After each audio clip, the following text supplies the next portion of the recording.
What's going on, everybody? I'm Ryan. I'm the content creator for East to West, West to East, both the Instagram page and the YouTube channel. A couple of weeks ago, a few videos back, we did a review on the Southern Style Offroad Slimline front bumper. Well, in the recent shipment that I got, we actually received the Stage 2 kit.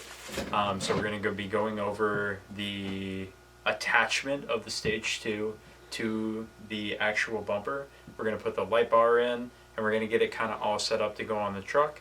I'm not ready to put it on the truck yet, but at least we will get kind of an overview of how it goes on and get all the pieces together and actually do some technical stuff. So I appreciate you checking out the video, and we'll go ahead and get started. Okay.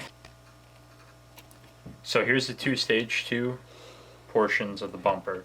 We just took the plastic off. They're super clean. The powder coat looks great.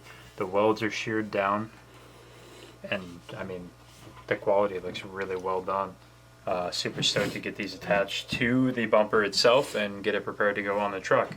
So we're gonna go ahead and get the main portion of the bumper up here and go from there. It did come with a bolting kit, which includes the bolts, the nuts, the washers, and it looks like some sort of inserts that go in between the washers and the bolts, probably just to limit any water getting through. But we'll take a closer look in just a second. So now we have the main portion of the bumper up on the table. We have both of the ends on their right sides, and I've disassembled all of the bolts with the washers and the nuts to get it all ready. There was a little bit of question on what these are actually for. They're like these little gelatin pads. Not 100% sure. I searched around online, so I think that they're for protection in between basically like a gasket for the bolts to actually go through. If I'm incorrect, please let me know in the comments. But that's what I'm gonna go with. So we're gonna see what happens there. So the first thing that we're going to do is we're going to preset all of our bolts with one washer each. These are 9/16ths, so I went ahead and got a short well socket on a ratchet ready to go, and a wrench, box end wrench, just so that way we have no issues once the actual pieces come together, because there is a little bit of weight here, so I just don't want to have any issues there. So I'm going to get 3 bolts all ready with one washer on the back of each one of them. And then I have 3 nuts ready to go. At the same token, there was a lot of debate on whether we should run the bolts from the inside to the outside or from the outside to the inside. So the decision that I personally have made is that I'm going to run the bolts from the inside to the outside.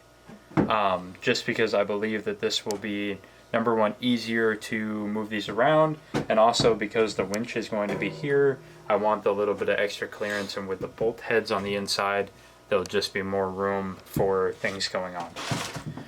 So we're going to go ahead and we're going to take the left side of the bumper. We're going to fit this up, which of course you can't see because it's laying face down, but I'm going to get a bolt in here once I find the correct spots. It should more or less line up.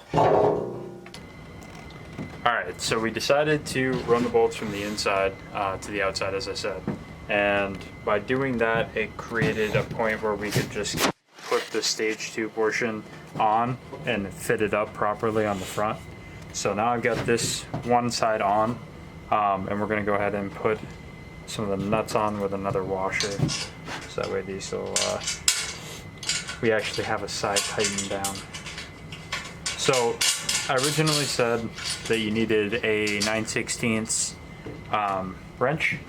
Because the bumper, the main portion of the bumper is threaded, you actually do not need the wrench. You can actually just get away with a socket and the ratchet. You will need a deep well socket for the lower bolt, because it actually goes underneath the back of the bumper, which has this little shelf right here, and it's pretty hard to get your fingers in there, so it's just way easier to use a deep well.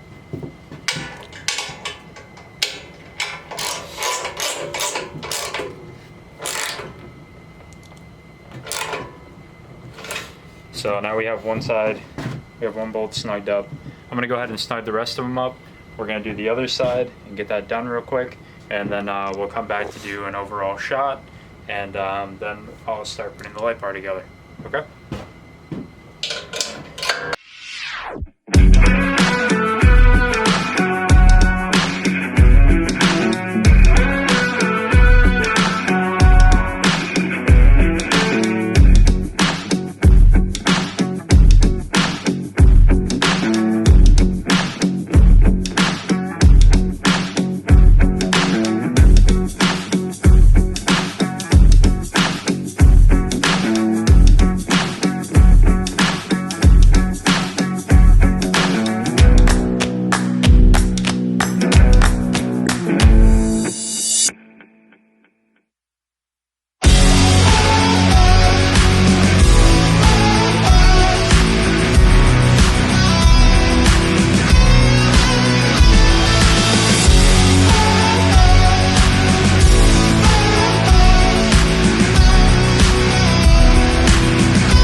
So now that we have this piece all together, I'll get the windshield. Once that shows up, we'll be able to put the last components together for the front bumper, and then we will go through the installation process of how to actually get it on the truck. I have done this before, as I mentioned, on my 2017 TRD Sport. It's a fairly easy installation, but I'll again try to cover that as best I can in the video. So from there, on the next portion of the videos, we're probably going to go over how to put together the AL Offroad roof rack, and then I've got a couple other parts and pieces that should be showing up, and we should be getting the sliders on the 2018 Tacoma SR5 Build soon. I appreciate you checking out the video. If you could just like, comment, subscribe, and let me know what you guys want to see next. I appreciate it. Thank you.